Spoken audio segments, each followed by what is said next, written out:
que cuando hablamos de la doctrina de la Trinidad, la mayoría conocemos muy poco de lo que es la Trinidad. Tenemos el conocimiento simple y sencillamente Padre, Hijo y Espíritu Santo. Pero desconocemos qué es lo que la palabra nos habla a través de la Trinidad.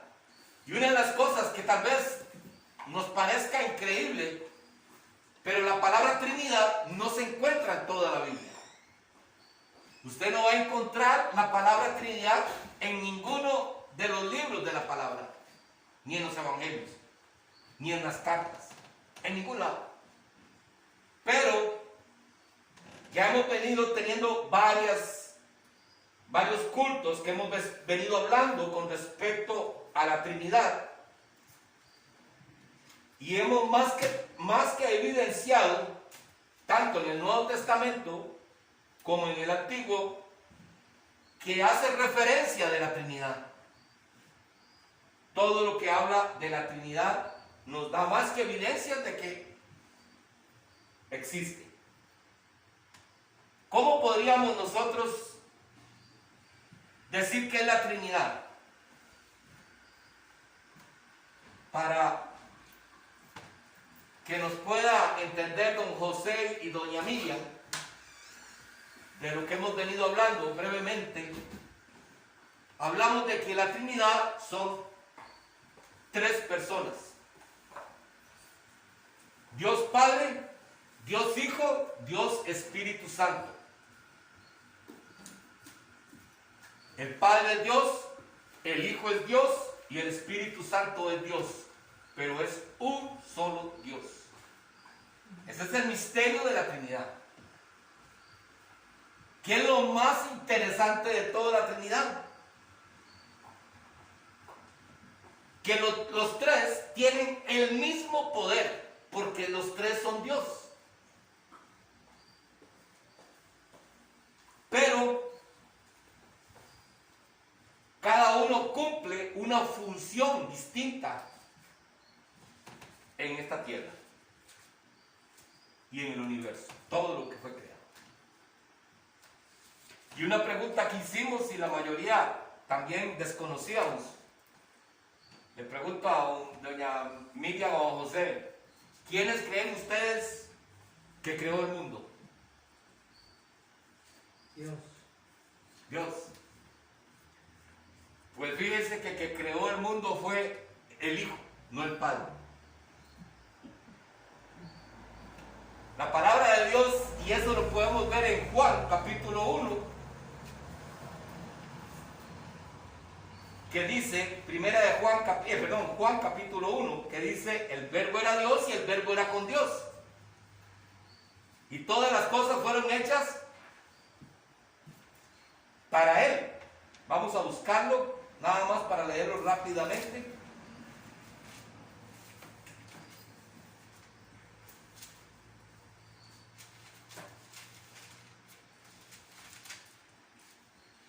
En el principio era el verbo, y el verbo era con Dios, y el verbo era Dios. Este era el principio con Dios, y todas las cosas por Él fueron creadas, por el verbo. Y sin Él nada de lo que ha sido hecho fue hecho. Y si ustedes siguen leyendo en este versículo, van a encontrar que aquí se está refiriendo de Jesús, porque dice que Jesús es Jesús es la luz, y aquí van a encontrar mucha evidencia con respecto de quién fue el que hizo el mundo. Dios es el que habla, Dios es el que dice hágase, pero el que va y hace es el Hijo. Entonces hay muchas cosas de la Trinidad que nosotros desconocemos. Pero, ¿qué es lo que más nos interesa? Bueno, conocer de la Trinidad. Acabo de entregarles a ustedes este folletito que ya todos los hermanos lo tienen, que dice, este es el credo. Y es interesante porque el credo es una advertencia de cómo debemos de vivir nosotros la Trinidad.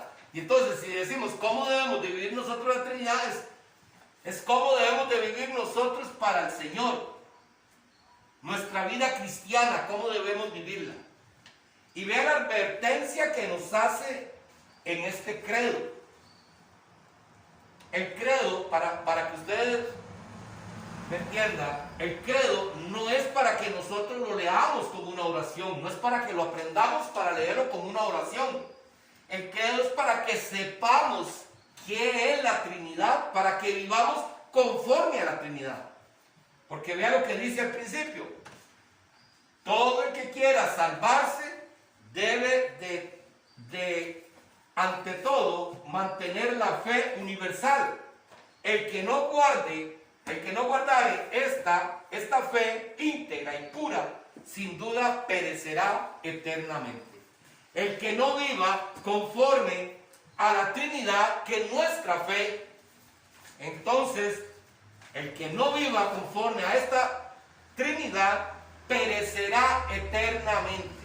Hay una advertencia. Ahora, ¿cuál es la fe universal? Es esta.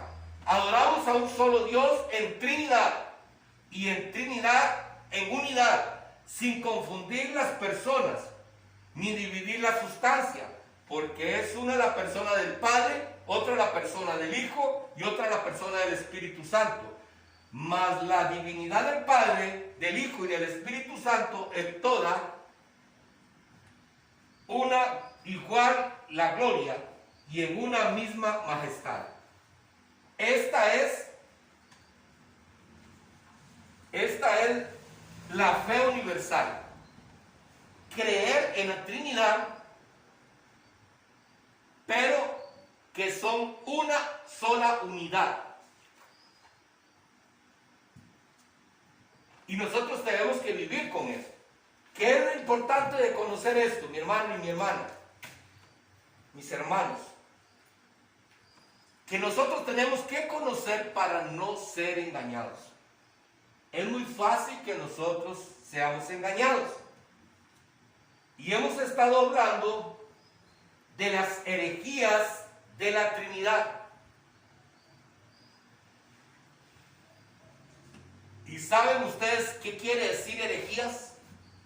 Si a usted le pregunta, ¿qué es herejía? ¿Qué respondería?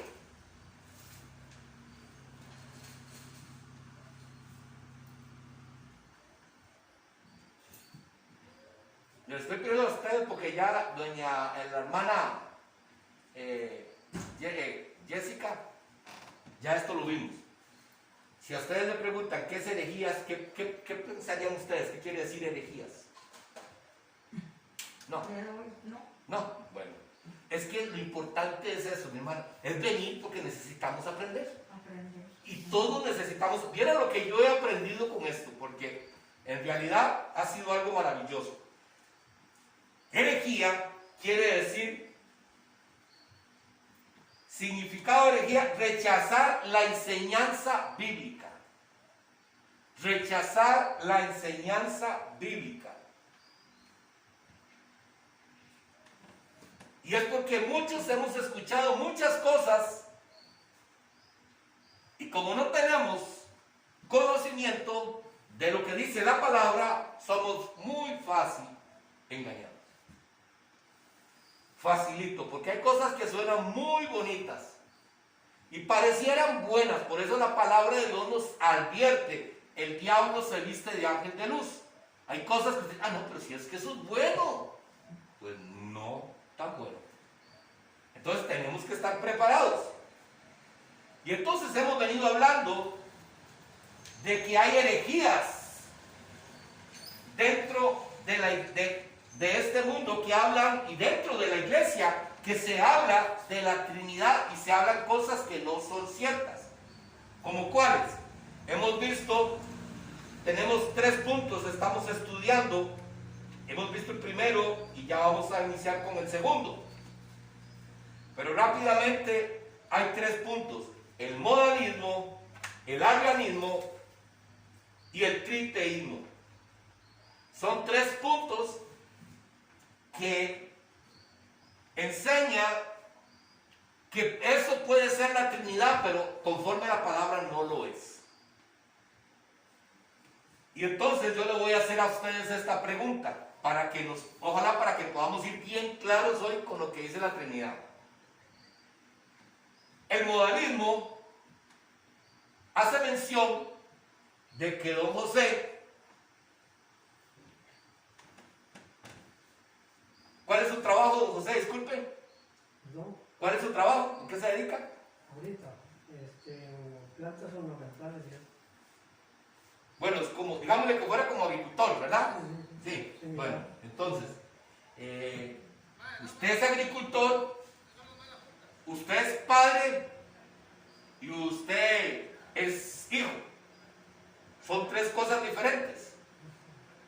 Entonces, el modalismo asume de que Dios se presentó en el Antiguo Testamento como Padre, en el Nuevo Testamento como Hijo, y después de que se fue el Hijo, en la fiesta del Pentecostés se presentó como el Espíritu Santo. Entonces, el modalismo asume de que es una sola persona que hace tres funciones, como en el caso suyo. Que usted puede ser, una cosa es cuando usted está trabajando, otra cosa es ser padre y otra cosa es ser hijo. Entonces, ellos aducen, el modalismo aduce que Dios es como una persona, que puedes hacer las tres cosas siendo una sola persona. Pero eso es incorrecto, porque es Dios Padre, Dios Hijo y Dios Espíritu Santo. Tres personas, un solo Dios. Y ellos aducen y toman textos bíblicos para enseñar esto. Es que eso es lo complicado. Lo complicado es que yo le quiera enseñar a usted algo y que agarre un texto bíblico y usted me diga, sí, mira, sí es cierto, porque está en la Biblia. Pero es que usted no se está fijando qué es lo que está detrás de lo que están diciendo. Entonces, el modalismo asume de que Dios Padre, que Dios es una sola persona, pero se presentan tres formas diferentes, y toma un texto bíblico que está en Juan capítulo 10, versículo 30, que dice, yo y el Padre somos uno. Entonces, aquí dice, ves, es que aquí la palabra nos está enseñando que el Padre y yo somos uno. Pero, si uno se fuera al versículo, a ese mismo capítulo, pero versículos atrás, que es el versículo 28 y 29, vea lo que dice Jesús. Mi Padre que me los dio es mayor que todo, y nadie las puede arrebatar de mi mano. Perdón, es el 28. Y yo les doy vida eterna. No perecerán jamás, ni nadie las arrebatará de mi mano. Mi Padre que me las dio es mayor que todos, y nadie las puede arrebatar de la mano de mi Padre. Aquí podemos ver que hay dos personas. Está el Hijo, que dice, y yo le doy vida eterna. Tiene el mismo poder del Padre. El Hijo tiene el mismo poder del Padre, puede dar vida eterna. Solamente Dios puede dar vida eterna. El Hijo es Dios, por eso puede dar vida eterna. Pero aquí aparecen dos personas. Y si nos fuéramos a Mateo, no les digo que me lo busque mucho para no atrasarnos, pero en Mateo capítulo 3 versículo 16, aquí se hacen presente las tres personas de la Trinidad. Y es en Mateo capítulo 3 versículo 16 y 17. Y Jesús, después que fue bautizado, subió luego del agua, y aquí los cielos fueron abiertos, y vio al Espíritu de Dios que descendía como paloma y venía sobre él. Aquí está primeramente, Jesús descendió. Después de que Jesús fue bautizado, subió luego del agua. Aquí está Jesús, aquí hay una persona de la Trinidad. Y aquí los cielos fueron abiertos y vio al Espíritu de Dios que descendía como paloma. Aquí está la segunda persona de la Trinidad. Jesús sale del agua. La paloma representa al Espíritu Santo, dos personas. Y hubo una gran voz de los cielos que decía: este es mi Hijo amado, en quien tengo complacencia. Aquí están las tres divinas personas. Entonces, esto hace que lo que piense el modalismo queda completamente atrás. No podemos creer que Dios es solo una persona que puede hacer cosas, las tres cosas a la misma vez, sino que Dios es Padre, Dios es Hijo y Dios es Espíritu Santo. Pero un solo Dios, pero sí tres personas. Esa es lo que la palabra nos ha venido enseñando a través de lo que es la Trinidad. ¿Por qué es importante que usted sepa qué es lo que dice la Trinidad? Porque su fe tiene que estar basada en dos cosas fundamentales. Una es conocer los atributos de Dios. Si usted no conoce los atributos de Dios, entonces usted no puede conocer a Dios. ¿Y cuáles son esos atributos? Bueno, ya lo hemos visto. Él es omnisciente, Él es presente, Él es amor. Y hay un montón de atributos que ya nos hemos visto nosotros, que nos hablan de cómo es Dios. De cómo es Dios. Entonces, usted tiene que conocer, para ser cristiano, para seguir a una persona, usted tiene que conocer a quién está siguiendo. Es por eso que es muy fácil. Hoy podemos ver a mucha gente que sigue falsos maestros. ¿Por qué razón? Porque hablan bonito. Porque dicen lo que quieren escuchar, simple y sencillamente. Quieren sentir cosas. Y usted en una iglesia no puede venir a sentir. ¿Qué tiene que venir a hacer a la iglesia usted? ¿A qué venimos a la iglesia? Usted tiene que venir a la iglesia en una actitud de adoración y de darle gloria a Dios. Amén. Venir a la casa del Señor para honrarlo, para glorificarle a Dios. Busquen primero el reino de Dios y su justicia, las demás cosas vendrán por añadidura. Amén. Pero nuestra fe está en Dios, en lo que nosotros podemos recibir de Dios. Pero no estamos dispuestos a ver qué le vamos a dar a Dios. Entonces, cuando nosotros nos damos cuenta que la Trinidad es algo fundamental que nosotros lo conozcamos. Y sepamos qué es. ¿Por qué razón? Porque es bueno que usted y yo conozcamos eso. ¿Cuántos hemos tal vez sacado un rato a conversar con un testigo de Jehová? Y usted lo escucha hablar y pareciera que es lo mismo. Es el mismo Dios que estamos predicando. Y ese es el problema. Que muchas veces nosotros decimos: ah, no, pero es que, mira, ese es el mismo Dios que ellos. No. Entre los mismos cristianos, entre las mismas iglesias evangélicas, las iglesias evangélicas se han forjado dioses que no es el Dios que está en la Biblia. Y entonces hay un montón de personas siguiendo a un Dios y adorando a un Dios que no es el Dios verdadero. ¿Por qué? Porque nos han fabricado un Dios conforme a lo que nosotros necesitamos. ¿Qué necesita usted? Ser próspero, ser sano, que me vaya bien en todas las cosas. Ese es el Dios que yo te presento. Pero es mentira. Ese no es el Dios que dice la Biblia. Porque el Dios que dice la Biblia dice: si usted me quiere seguir, dice, es más, hay un texto bíblico muy importante que llega y dice: vengan a mí los que están cansados y agobiados, que yo os haré descansar. Qué lindo que está ese texto. Pero ¿qué dice? Coge tu cruz y sígame. Porque ser cristiano no es tan fácil. No es fácil. Porque el ser cristiano es ir en contra de lo que el mundo nos dice. Por eso es que no es fácil. Y por eso es que la gente prefiere seguir a otros dioses que no sea el Dios que está en la Biblia. Porque vean qué interesante. Yo quiero leerles a ustedes ahorita, para que puedan apuntar ya, hermana, ya vamos a seguir con la parte de que nos tocaba hoy. Cualquier cosita, si en algún momento tienen alguna duda, don José y doña Miriam, con mucho gusto estoy para servirles, para aclararles un poquito más con respecto a esto. El arrianismo,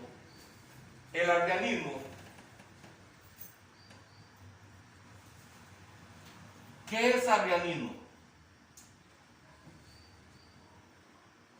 El modalismo dijo que Jesús, que Dios era un Dios,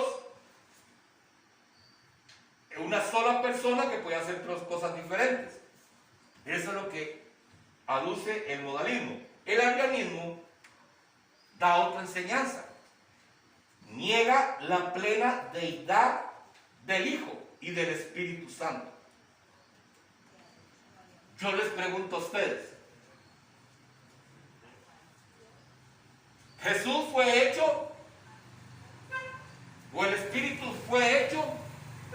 ¿Estaba primero el Padre, después el Espíritu, después el Hijo, después el Espíritu? ¿Qué opinan ustedes? Sin ninguna pena. Y según lo que ya hemos visto, estaban los tres de antes. Desde antes. Los tres de antes. Si nosotros creemos, porque eso es lo que el arrianismo dice, si nosotros creemos que era Dios y después Dios creó al Hijo y creó al Espíritu Santo, entonces estamos equivocados. Y esta es lo que dice el arrianismo. Dice: el arrianismo niega la plena deidad del Hijo y del Espíritu Santo. El arrianismo se deriva de Aria, obispo de Alejandría, cuyos puntos de vista fueron condenados en el concilio, que quiere decir autoridades, de Nicea en el año 325 después de Cristo, y que murió en el 336. Eso por cualquier cosita, hermana, no está ahí por aquello. No está ahí. Es que eso es para que ojalá lo puedan leer más adelante. Eso es solamente lo que dice que es el credo de la Trinidad, para que ojalá lo podamos estar pasando para entender más que es la Trinidad, ¿verdad? Entonces dice, y que murió en el 336 después de Cristo.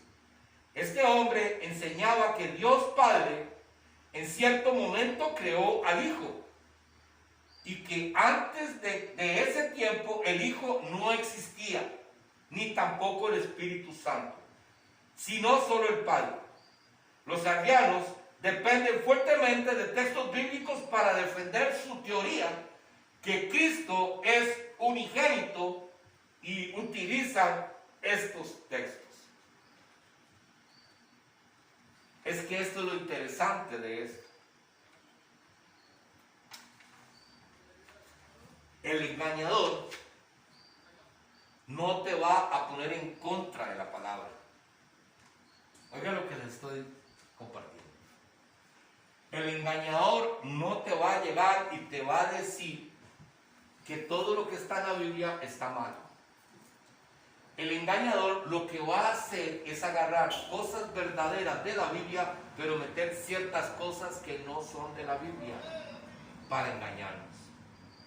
Entonces así no nos vamos a dar cuenta de que estamos siendo engañados.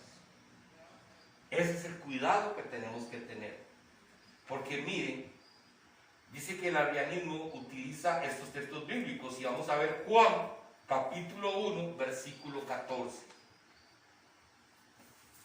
Juan capítulo 1 versículo 14.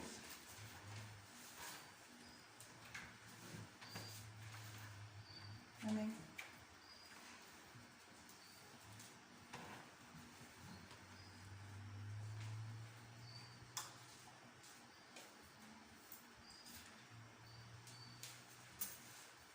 ¿Lo tenemos? Amén.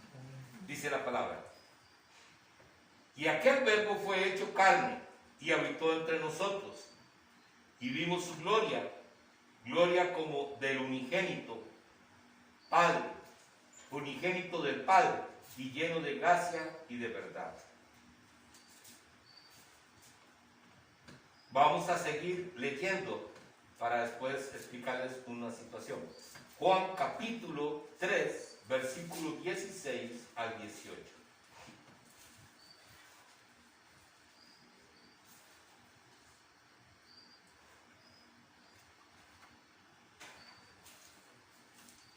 Amén. ¿Lo tenemos? Amén. Dice: porque de tal manera amó Dios al mundo, que ha dado a su Hijo unigénito, para que todo aquel que en él cree no se pierda, mas tenga vida eterna. Porque no envió Dios a su Hijo al mundo para condenar al mundo, sino para que el mundo sea salvo por él. El que en él cree no es condenado, pero el que no cree ya ha sido condenado, porque no ha creído en el nombre del unigénito Hijo de Dios.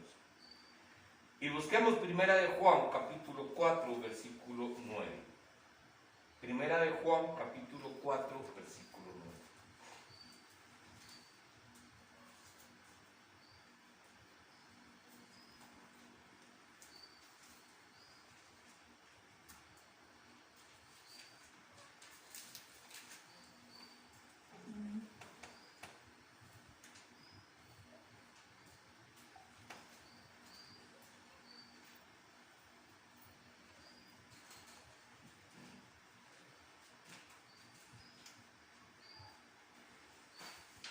¿Lo tenemos?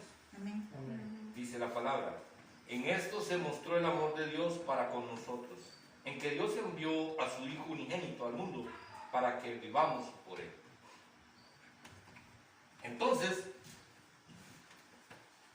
si nosotros vemos lo que el arrianismo dice y utiliza estos versículos, el unigénito, Hijo de Dios. ¿Qué quiere decir unigénito? Según nosotros entendemos. Único, ¿verdad? Eso es lo que nosotros pensamos, que eso es lo que dice la palabra aquí. Y eso es lo que utiliza el arrianismo para llegarnos y decirnos: ve, el único Hijo fue que Dios creó. Y entonces, buscando qué es el significado que le quiere dar la palabra unigénito, dice: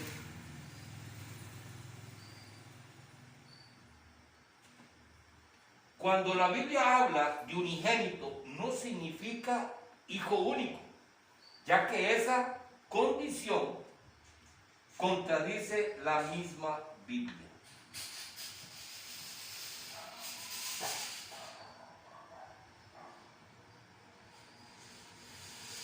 ¿Y cómo nosotros podemos decir esto? Vean. Si la palabra habla de unigénito, y si nosotros vemos como si fuera el único, entonces se contradeciría la palabra. ¿Por qué? Vamos a buscar Romanos capítulo 8, versículo 14, y vamos a ver aquí donde habría una confusión. Romanos capítulo 8, versículo 14.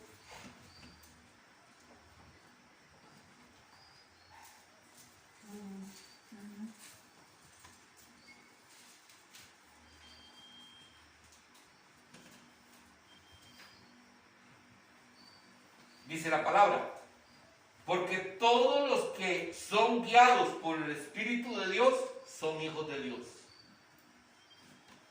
Entonces, si la palabra unigénito es que es el único Hijo, entonces ¿qué somos nosotros? ¿No se estaría contradiciendo la palabra? ¿Qué opinan ustedes?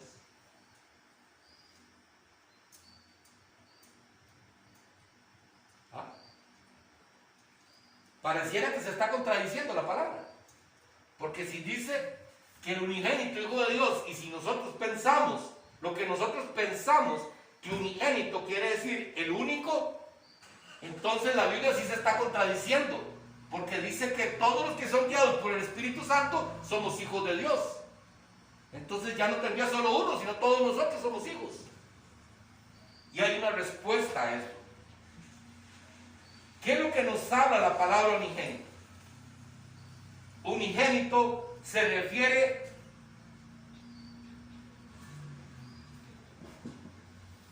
no se refiere al único Hijo. Oiga, aquí nos está hablando que unigénito no se refiere al único Hijo, sino que es el mismo, del mismo origen de Dios. Unigénito quiere decir que es del mismo origen de Dios. Y si ustedes ven en el folletito del credo, dice en ese folletito que es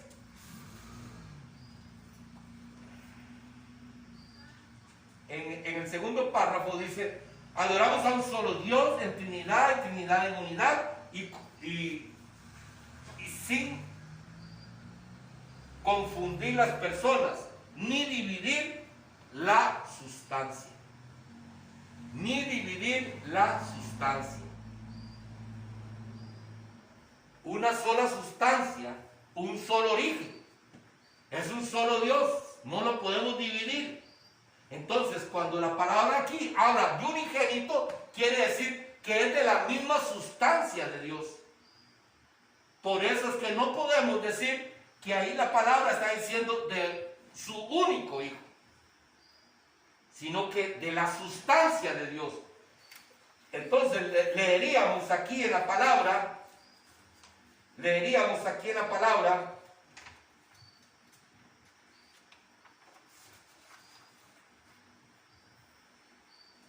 y aquel verbo fue hecho carne y habitó entre nosotros y vimos su gloria, gloria como del mismo origen del Padre, gloria del mismo origen del Padre. Vimos que decía aquí que la gloria, aquí lo dice también en mas la divinidad del Padre, del Hijo y del Espíritu Santo es toda una igual la gloria. No sé, me estoy dando a entender en esta parte. ¿Hay alguna confusión? Dígame, hermano. Pastor, es que ahí es donde digo yo las confusiones que se han creado y porque dicen que nosotros somos creación y que somos hijos cuando nosotros aceptemos a Jesús. Esas son las enseñanzas, y vea que la palabra del Señor nos dice otra cosa, ¿verdad? Eso es lo que he escuchado, pero dice que nosotros, desde el momento que nosotros tenemos a Jesucristo, tenemos a Dios en nuestro corazón, y nos está hablando la palabra. Tenemos el Espíritu Santo, entonces somos hijos de Dios. En ese momento. ¿Verdad que sí? En ese momento. Por eso es que aunque la gente no quiera aceptarlo, pero no todos son hijos. Y lo más triste, le voy a decir, que muchos de los que creemos que somos cristianos, tampoco tenemos el Espíritu Santo muchas veces. Muchas veces no lo tenemos. ¿Por qué razón? Porque nuestras acciones demuestran lo contrario. Porque la palabra nos enseña en Gálatas capítulo 5, el del 17 en adelante, lo que son las obras de la carne. Y cuando nosotros vemos lo que son las obras de la carne, nosotros nos damos cuenta que muchas de esas obras no las queremos dejar. Y entonces eso no es fruto del Espíritu Santo, ¿no? Pero cuando nosotros vemos qué son las obras del Espíritu Santo, comenzamos a ver actitudes que usted y yo vamos cambiando. Por decirte algo, a usted alguien le hacía daño y usted guardaba rencor sobre esa persona. Y que ni se me asome, porque si no, la reviento. Pero cuando el Espíritu de Dios está en nosotros, ya usted comienza a ver las cosas de otra manera. Porque, ¿cuál es uno de los frutos del Espíritu Santo? El amor. Entonces ya usted a esa persona no la quiere reventar, sino ya más bien ora por esa persona y le pide a Dios que lo ayude para poderla tolerar. Eso es. Por eso es que nosotros tenemos que tener claro qué es lo que la palabra nos enseña. Y es que, lo decíamos la semana pasada, desdichadamente, desde hace muchos años, en las iglesias los cultos se prestaron para motivar a la gente, para que usted se sintiera bien, para que usted sintiera cosas, para que usted saliera contento, para todas esas cosas.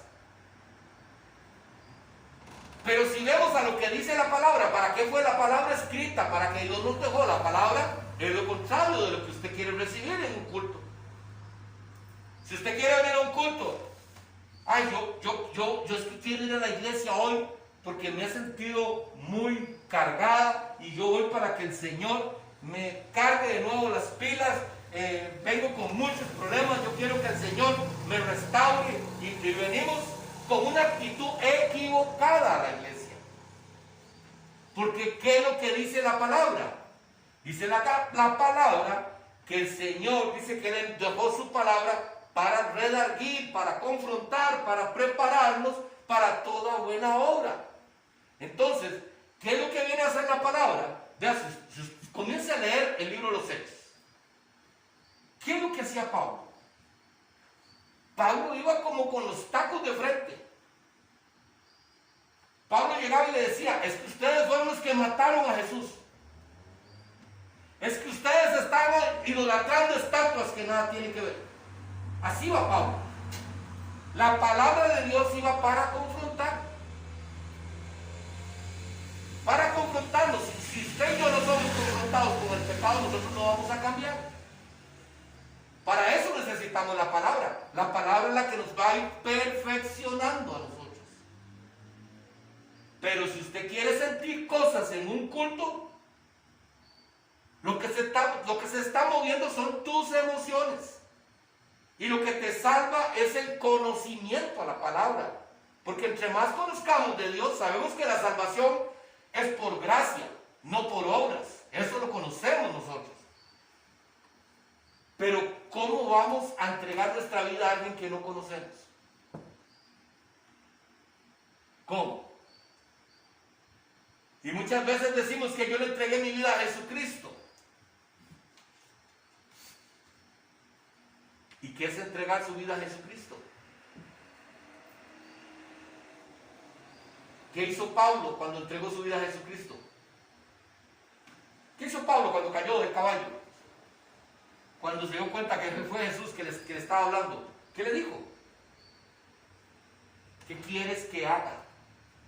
¿Qué quieres que haga? ¿Nosotros tenemos esa misma actitud? No. Nosotros le decimos, Señor, yo te sirvo, yo voy a la iglesia, pero primero están mis cosas. Y esa actitud no es la correcta delante de los ojos de Dios. Para nosotros, primero tiene que ser Dios. Para todo.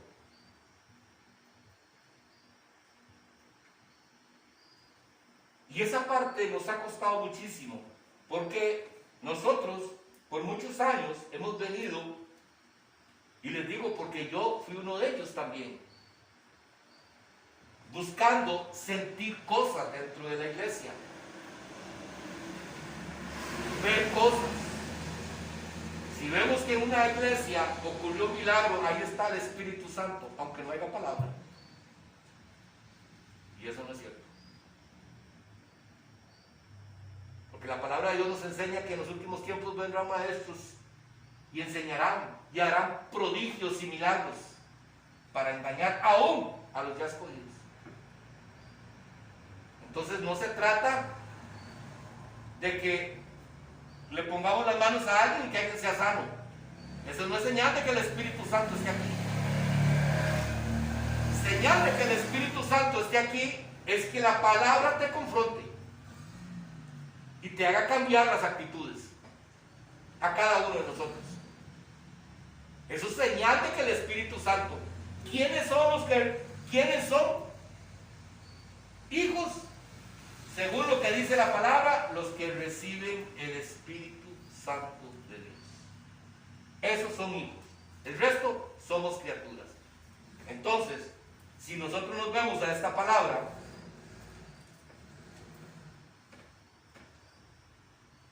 que el unigénito es el único hijo que Dios tuvo, entonces ahí estaríamos mal.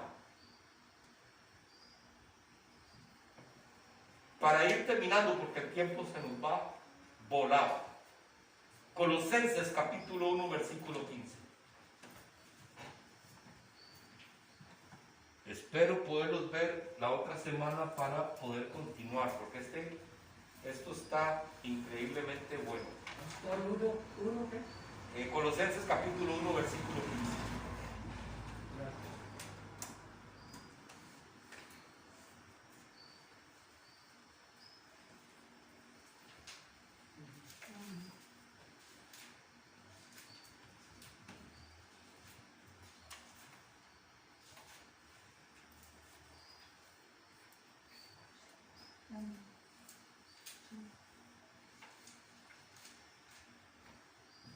Otra de los argumentos que utiliza el arrianismo, y utiliza textos bíblicos para decir, vimos el unigénito. Ahora, una palabra similar, primogénito. Primogénito, si recuerdan cuál era la ley para el pueblo de Israel, ¿quién llevaba los derechos de todo? El primogénito. A él era el que se le daba todo. Entonces, quieren comparar la primogenitura de Jesucristo como con los hombres, ¿verdad? Y eso no es así. Porque vean lo que dice Colosenses. Él es la imagen de Dios invisible y primogénito de toda creación. Este es el que utiliza el arrianismo. Pero en Hebreos capítulo 12, versículo 16.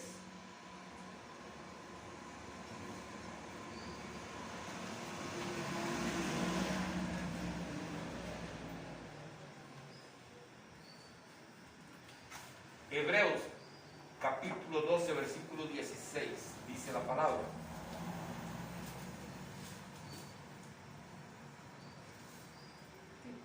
Hebreos 14. No, Hebreos capítulo 12. Es que yo que escribo 14. Ajá. Quedó medio enredado entonces. Hebreos capítulo 12, versículo 16.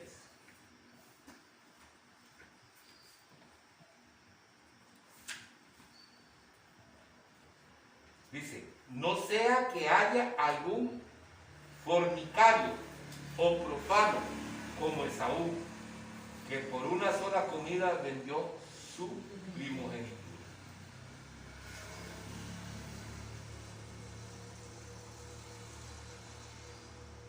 De la herencia de la que habla el Señor, no nos podemos comparar porque dice el Señor que toda la gloria sea para el Señor.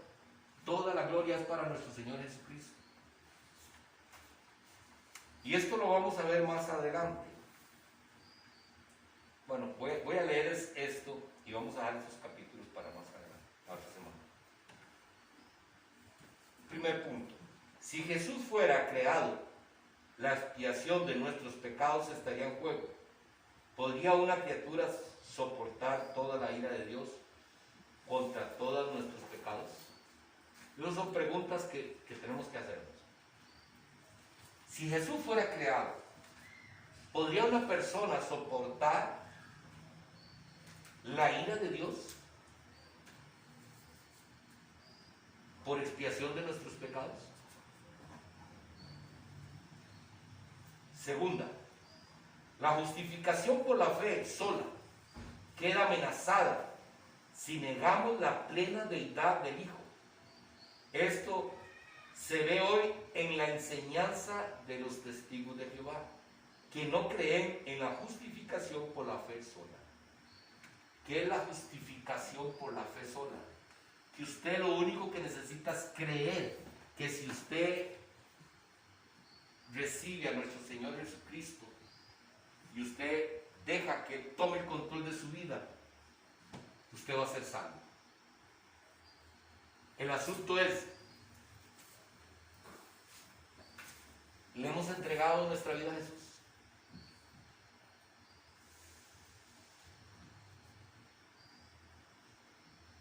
¿Cómo podríamos definir entregar nuestra vida?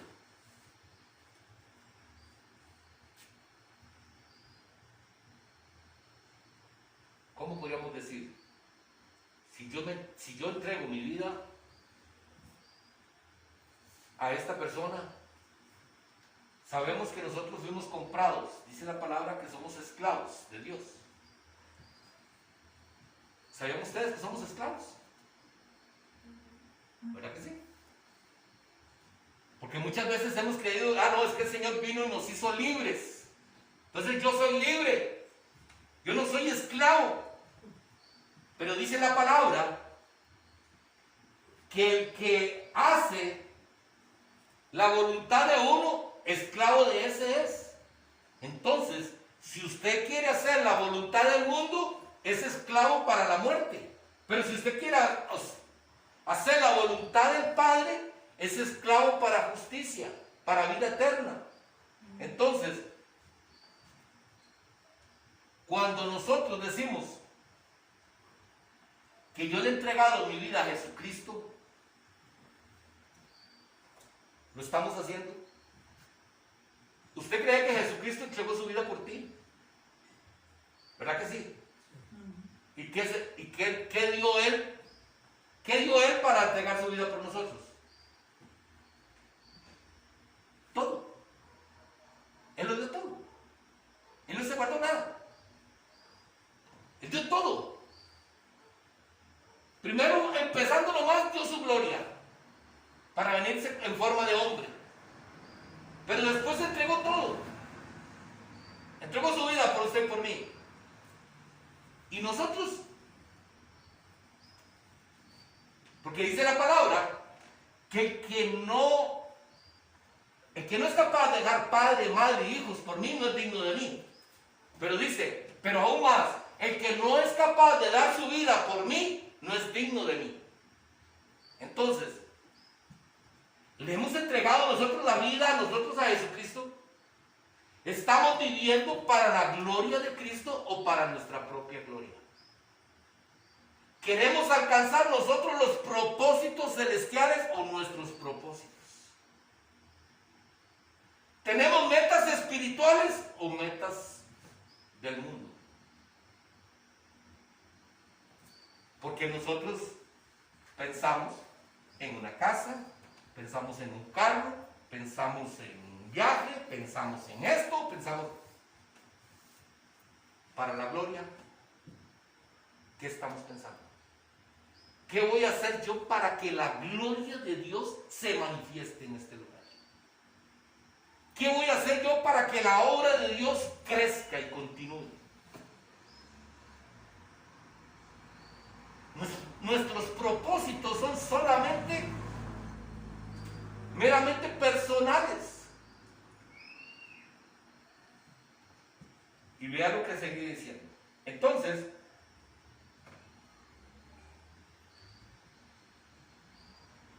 el testigo de Jehová te habla muchas cosas de la Biblia. Pero cuando usted llega y le dice de la divinidad del Hijo, que quiere decir que Él que tiene los mismos atributos del Padre, los tiene el Hijo. La misma divinidad del Hijo la tiene el Padre. El Padre es omnipotente, el Hijo es omnipotente, el Espíritu Santo es omnipotente. Entonces, ellos no creen en eso. Entonces, si ellos no creen en que el Hijo es la única manera de llegar al Padre, estamos adorando a un mismo Dios.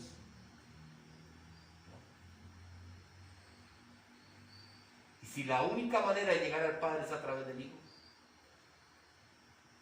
ese es el cuidado que nosotros tenemos. Ellos dicen que es por la fe que se llega. ¿Ah? Ellos dicen que es por fe.